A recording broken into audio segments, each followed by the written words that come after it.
So the conflict is now entering its fifth day. Why do you think President Trump is cutting short his trip to Canada to meet with his national security team?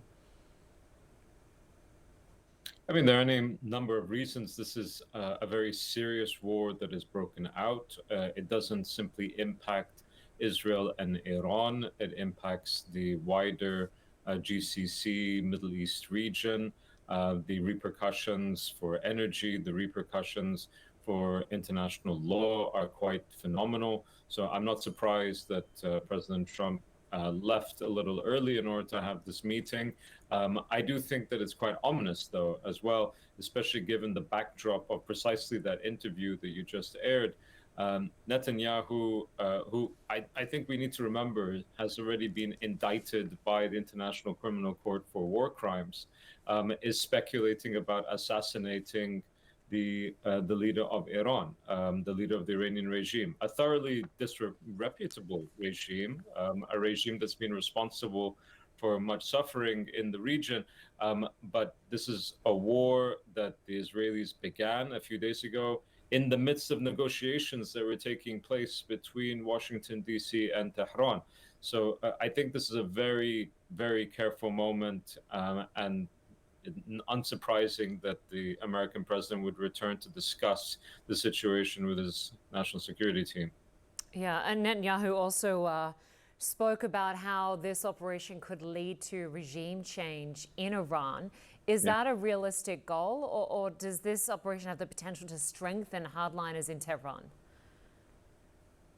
So I don't think it's a realistic goal in terms of bringing down the regime, because I think that the regime is more than simply the supreme leader on top of it. I think that when you've had a regime like the Iranian regime that's been in existence in Iran since 1979 for 45 years, there are contingency plans, there are hierarchies of command and control. So, one person goes, another one takes over. I don't think it's quite so brittle that we can imagine that any one person's death is simply going to lead to its disappearance.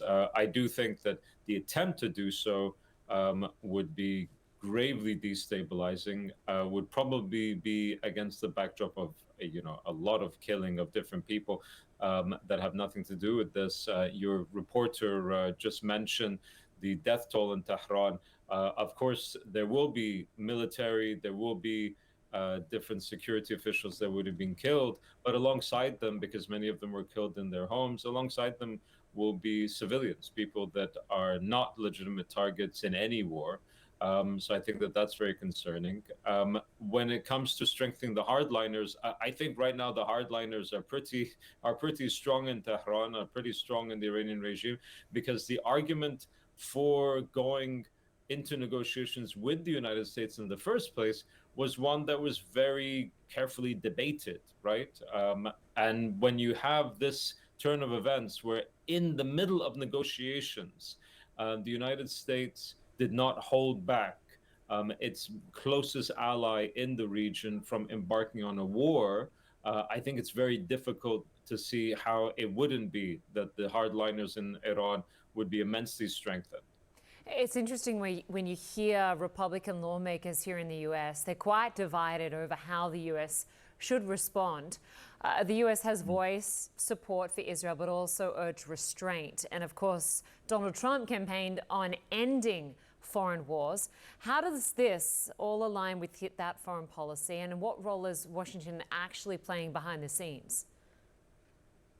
So there is an interesting debate that's going on within MAGA on this particular point, because, of course, Donald Trump did campaign on ending wars, not starting them. Now, people argue, well, he didn't start this one. And I think that to some extent, that's accurate. Of course, the United States did not declare war on Iran. But the United States has an incredible power over Israel's range of options. So it doesn't even need to be that the Israelis took permission from Washington, D.C. before embarking on this action. They simply needed to make sure that there wasn't a red light. And I think that they very clearly got that absence of a red light. They let the Americans know that they wanted to do this, and the United States did not hold them back. And it would have been very easy for the United States to hold them back.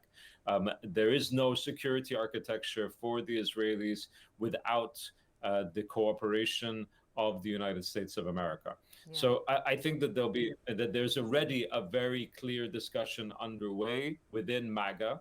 I think that will continue because I don't think that this conflict is going to end in the next day or so. I think that we're going to see repercussions of this for quite a long time.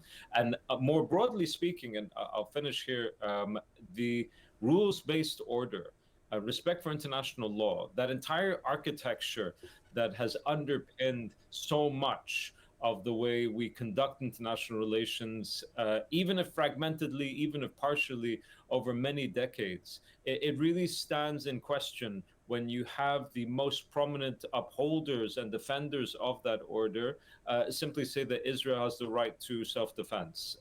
There is an environment of impunity that is underway here, and the consequences of that, I think, are going to shape a lot of what happens, not today, not tomorrow, but for many, many years to come. Yeah. Israel, of course, says it launched this conflict, this operation, to prevent Iran from developing a nuclear weapon. Is there credible intelligence to support that justification? And how much damage has Israel done to Iran's nuclear military targets? So there's preemptive and there's preventative, right? So a preemptive strike to stop an imminent attack is legal in international law. There is no evidence to suggest that that is what happened because there was no imminent threat. You have the Americans, you have the Brits. I mean, there has been no evidence that has shown that the Iranians were an imminent threat. Of course, there have been discussions for quite some time. As I said, it's a thoroughly disreputable actor.